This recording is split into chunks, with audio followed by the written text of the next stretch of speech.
Hello everyone, आज हमारा जो चैप्टर है बाल राम कथा से चैप्टर नंबर 5 है। इससे पहले वाले जितने भी चैप्टर हैं वह उसकी वीडियो हम अपलोड कर चुके हैं, आप देख सकते हैं।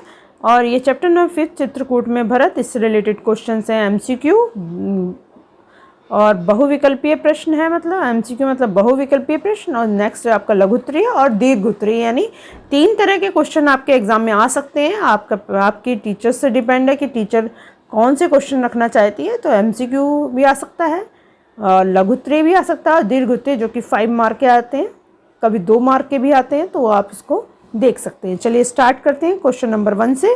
भरत का ननिहाल किस राज्य में था? तो भरत का ननिहाल अयोध्या में था, मथुरा में था, केकई में था या इंद्रप्रस्थ में था? तो इसका आंसर होगा केकई में, आंसर होगा गा। नेक्स्ट है, मरते समय दशरथ के मुख से क्या शब्द निकले? हे राम, हे सीते, हे भरत, हे राम, हे सीते, हे लक्ष्मण, हे राम, हे सीते, हे कौशल्या, हे राम, हे सीते, हे कैकेयी। तो उनके तीनों के नाम निकले थे कि तीनों उनसे अलग होते, हे राम, हे सीते और हे लक्ष्मण। भरत ने राजसदों को हाथ जोड़कर क्या कहा?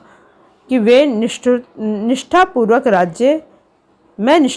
राज्य करूँगा, कि सत्ता पर असली हक मेरा है, या मेरी माँ ने जो किया उसमें मेरा कोई हाथ नहीं है। मैं राम को की सौगंध खाकर कहता हूँ कि राम के पास जाऊँगा और उन्हें मनाकर लाऊँगा।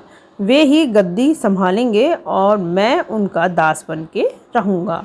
या फिर मुझे राजकाज संभालना नहीं आता, मैं तो राम के निर्देश में ही शासन सत्ता संभाल करूँगा। तो इसका आंसर होगा गा।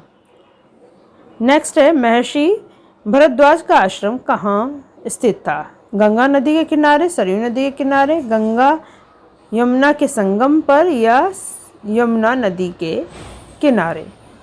तो इसका आंसर होगा आपका गंगा यमुना के जो संगम था वहाँ पर उनका आश्रम था, आंसर होगा गा। नेक्स्ट क्वेश्चन है, राम ने अयोध्या जाने से इनकार किस किया तो भरत ने उनसे क्या मांगा? खड़ाऊ मांगे, धनुष मांगा, धनुष बाण मांगा, पगड़ी मांगी या वस्त्रों का एक जोड़ा? तो खड़ाऊ मांगी थी, आंसर होगा का। नेक्स्ट क्वेश्चन है, भरत कैकेयी राज के यहाँ से कितने रथों के साथ अयोध्या के लिए निकले? 100 रथों के साथ, 200 रथों के साथ, 150 रथों के साथ या 300 रथों के साथ? तो वे 100 रथों के साथ निकले थे, आंसर होगा का। नेक्स्ट क्वेश्चन है, पिता की मृत्यु का समाचार सुनकर व्याकुल हो भरत किसके पास जाना चाहते थे? कैकेयी के पास, राम के पास, लक्ष्मण के पास या फिर शत्रुघ्न के पास? तो राम के पास, आंसर होगा खा। नेक्स्ट क्वेश्चन है, तुम अपराधीन हो किसने किससे कहा? दशरथ ने कैकेयी से, राम ने कैकेयी से, शत्रुघ्न ने मंथरा से या कौशल्या ने कैकेयी से? तो ये बोला है भरत ने कैकेयी से। अयोध्या का राज सिंहासन कौन खाली नहीं देखना चाहते थे? भरत, लक्ष्मण, शत्रुघ्न या फिर मुनि वशिष्ठ? तो मुनि वशिष्ठ उसे खाली नहीं देखना चाहते थे, जिससे कोई शत्रु उन पर आक्रमण ना करे, इसलिए वो चाहते थे कि राजा को जल्द से जल्द उस पर बैठना चाहिए जब हमारे दशरथ जी की मृत्यु हो गई थी। अब आपके आगे अति लघुत्तरीय क्वेश्चन जो कि 1 वर्ड आपके आ सकता है। तो 1 वर्ड आपके एमसीक्यू भी आ सकते हैं, अति लघुत्तरीय भी आ सकते हैं। तो कैकेयी राज ने भरत को किसके साथ विदा किया? तो कैकेयी राज ने भरत को 100 रथों तथा सेना के साथ विदा किया। दशरथ की मृत्यु का समाचार भरत को किसने दिया? दशरथ की मृत्यु का समाचार भरत को कैकेयी ने दिया। मंथरा की भूमिका का पता चलने पर शत्रुघ्न ने क्या किया? तो मंथरा की भूमिका पता चलने पर शत्रुघ्न ने उसके बाल पकड़कर खींचते हुए भरत के पास ले आए और वे उसे जान से मार देना चाहते थे, लेकिन भरत ने उसे बचा लिया। लक्ष्मण सेना देखकर उत्तेजित क्यों हो गए? तो लक्ष्मण को सेना देखकर यह भ्रांति हुई कि भरत उन्हें मारने के लिए आ रहे हैं ताकि वे एक छत्र राज कर सकें, इसीलिए वे उत्तेजित हो गए। उन्होंने सोचा कि माँ ने तो ऐसे करा है, शायद ये बेटा भी इसीलिए आ रहा है कि अब जिंदा ही ना बचे वो। राम ने लक्ष्मण से क्या समझाया? राम ने लक्ष्मण को समझाया कि वीर पुरुष धैर्य का साथ नहीं छोड़ते, उन्हें प्रतीक्षा करनी चाहिए और उतावलापन ठीक नहीं है। ये थे आपके 1 मार्क के। अब ये है लघुत्तरीय यानी 2 मार्क के जो क्वेश्चन आते हैं। तो इसमें दे रखा है भरत की चिंता का क्या कारण था। अयोध्या की घटनाओं से अनभिज्ञ होते हुए भी भरत चिंतित थे। उन्होंने एक अजीब स्वप्न देखा था। उन्होंने देखा कि वृक्ष और समुद्र सूख गए हैं, चंद्रमा धरती पर गिर पड़ा है, एक राक्षसी पिता को खींच कर ले जा रही है, वे रथ पर बैठे हैं और रथ गधे खींच रहे हैं। भरत इस स्वप्न का अर्थ नहीं समझ पा रहे थे, लेकिन इसके कारण भयभीत अवश्य थे। नेक्स्ट है, अयोध्या नगरी को देखकर भरत के मन में क्या भाव उठे। तो अयोध्या नगरी को देखकर भरत ने दूर से, जब वो अयोध्या नगरी को दूर से देख रहे थे तो चिंतित हो उठे। नगर उन्हें सामान्य नहीं लगा, सब कुछ बदला हुआ था। अनिष्ट की आशंका उनके मन में और गहरी हो गई। उन्होंने कहा कि मेरी अयोध्या नहीं है, क्या हो गया है इसे? सड़क सूनी है, बाग बगीचे उदास हैं, इतनी चुप्पी क्यों छाई हुई है? नगर की हर्ष ध्वनि कहाँ खो गई है? किसी ने भी भरत के प्रश्न का उत्तर नहीं दिया। नेक्स्ट क्वेश्चन है, भरत और कौशल्या में क्या बातें हुई। तो भरत कौशल्या से लिपट कर बच्चों की तरह बिलकर रो पड़े। आहत कौशल्या ने उनसे कहा कि अयोध्या का राज अब भरत का है, लेकिन कैकेयी द्वारा राज लेने का अपनाया गया तरीका अनुचित है। वे भरत से प्रार्थना करती हैं कि वे उन्हें भी राम के पास वन में भिजवा दें। भरत उनसे क्षमा मांगते हुए अपनी सफाई देते हैं कि कैकेयी के व्यवहार पर ग्लानि व्यक्त करते हैं और कौशल्या से उन्हें क्षमा कर देती हैं। कौशल्या उन्हें क्षमा कर देती हैं। राम और भरत के बीच में क्या संवाद हुआ। तो भरत राम के चरणों में गिर पड़े। राम ने उन्हें उठाकर सीने से लगा लिया। भरत ने उन्हें पिता के निधन का समाचार दिया। राम यह सुनकर शोक से डूब गए। वे भरत के साथ पहाड़ी से उतरकर नीचे गए तथा माँ और गुरु तथा नगरवासियों से भेंट की। अगले ही दिन भरत ने राम से अयोध्या चलकर राज्य ग्रहण करने का आग्रह किया और बार बार विनती भी की, परंतु पिता की मृत्यु के बाद उनका वचन तोड़ने के लिए राम तैयार नहीं थे। वे निराश भरत राम की खड़ाऊ लेकर इस भावना के साथ वापस आ गए कि राज सिंहासन पर वही पादुकाएं विराजमान रहेंगी। अयोध्या पहुंचकर भरत ने क्या किया। अयोध्या पहुंचकर भरत ने राम की चरण पादुकाओं का पूजन किया। उन्होंने राम की इस धरोहर की रक्षा करने तथा उसकी गरिमा पर आँच नहीं आने देने का प्रण लिया। वे अयोध्या में नहीं रुके और तपस्वी के वस्त्र पहनकर नंदीग्राम चले गए। उनकी अब एक ही इच्छा थी कि राम की चरण पादुकाओं को राम के चरणों में देखें। उन्होंने कहा कि वे 14 वर्ष राम के लौटने की प्रतीक्षा करेंगे।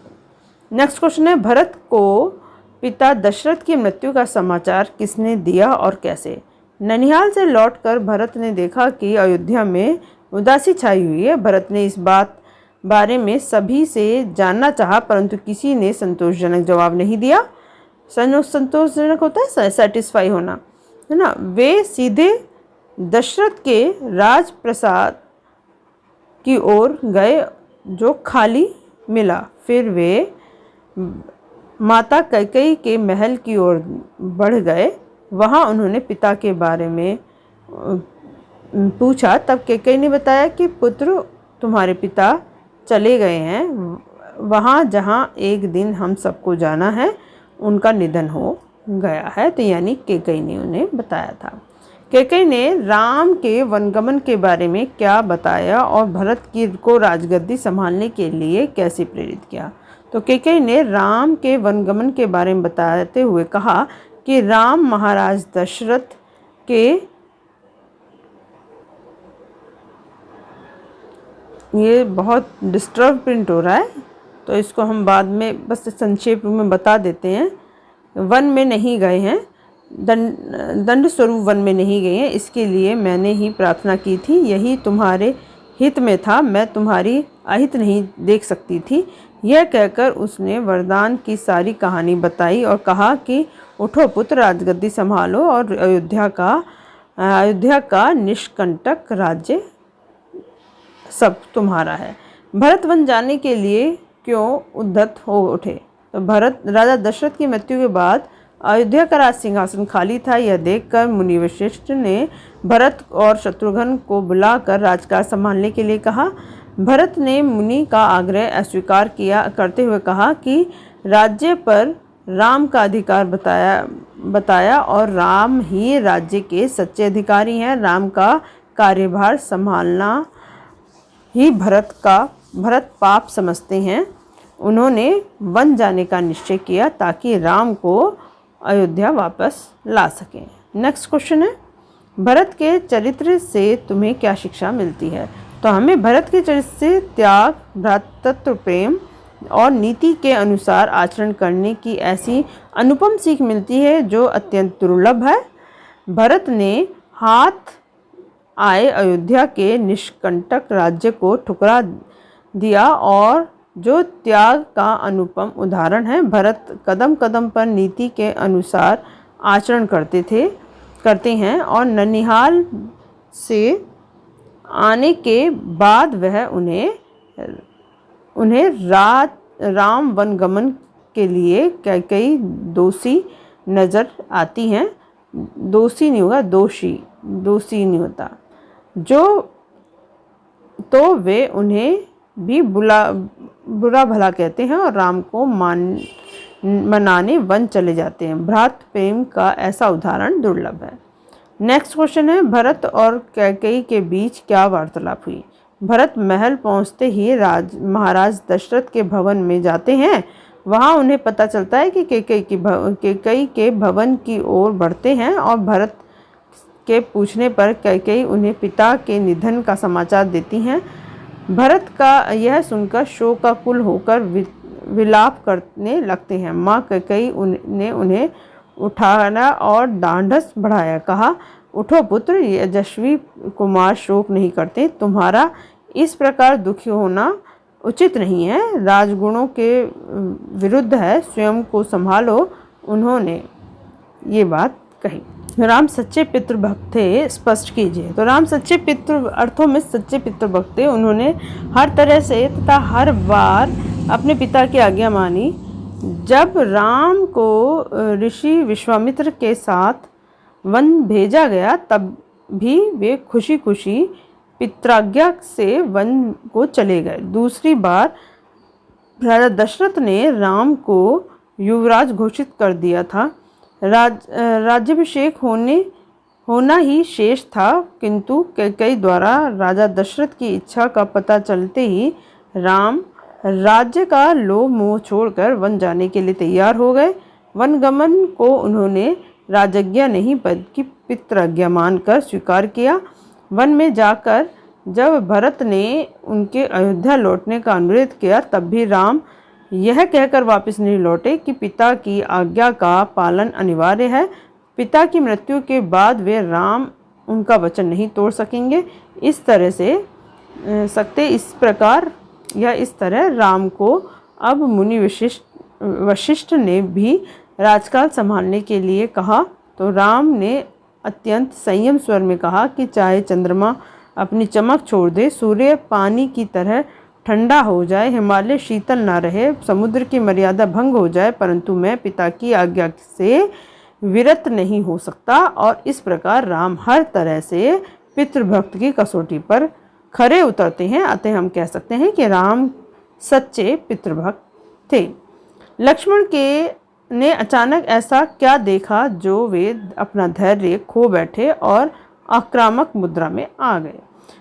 जहाँ राम की पर्णकुटी थी वहाँ घना जंगल था। राम और सीता पर्णकुटी में थे। लक्ष्मण पहरा दे रहे थे। उन्होंने उत्तर दिशा की ओर वन में कोलाहल होता देखा तो वे मामला जानने के लिए एक पेड़ पर चढ़ गए और देखा कि एक विशाल सेना बढ़ती हुई उनकी ओर चली आ रही है। सेना का ध्वज जाना पहचाना था उन्होंने, क्योंकि वे अयोध्या के सेना थे। वे देखकर लक्ष्मण और राम को सावधान करते हुए कहा कि भैया, भरत सेना सहित इधर आ रहे हैं। लगता है कि हमें मारकर एक छत्र राज करना चाहते हैं। राम कुटी के से बाहर आए और उन्होंने लक्ष्मण को समझाया कि राम के समझाने पर भी लक्ष्मण शांत न हुए और कहने लगे कि दो भाइयों के मिलन में सेना का क्या काम। राम ने कहा कि भरत हम पर हमला नहीं करेगा, कभी नहीं करेगा। वह हम लोगों से भेंट करने आ रहा होगा। इस पर भी लक्ष्मण आश्वस्त नहीं हुए और सेना पर आक्रमण करने के लिए तैयार हो गए।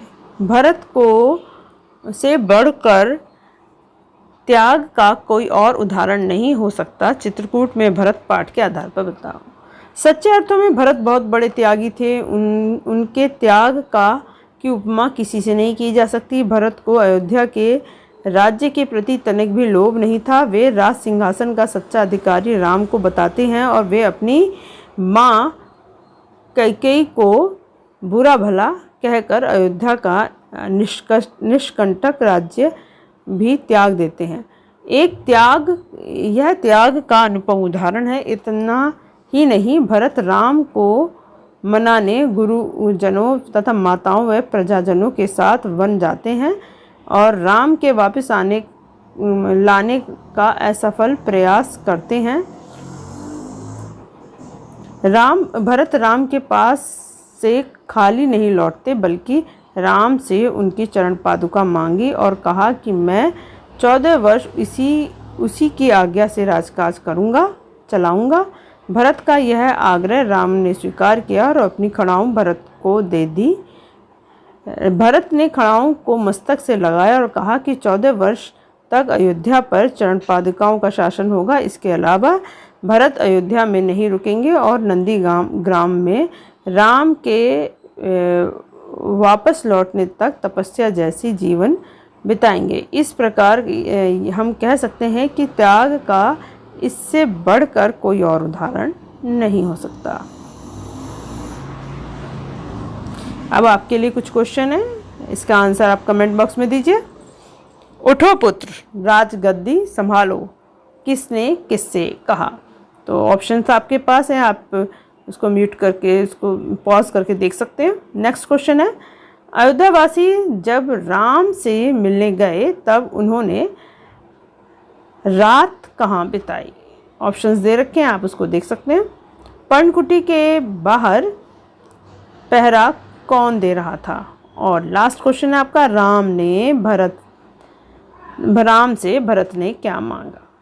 तो ये आपके ऑप्शंस हैं, आप इसका आंसर मेरे कमेंट बॉक्स में डालें और अगर आप वीडियो में कुछ चेंज चाहते हैं तो उसके बारे में आप कमेंट बॉक्स में लिख सकते हैं। चलिए, आपको ये वीडियो कैसी लगी उसके बारे में भी लिखना। नेक्स्ट क्वेश्चन आपका चैप्टर है, चैप्टर नंबर 6, दंडक वर्म में 10 वर्ष। ये हम इसके नेक्स्ट वीडियो में आपसे मिलते हैं। आज के लिए बस इतना ही। धन्यवाद।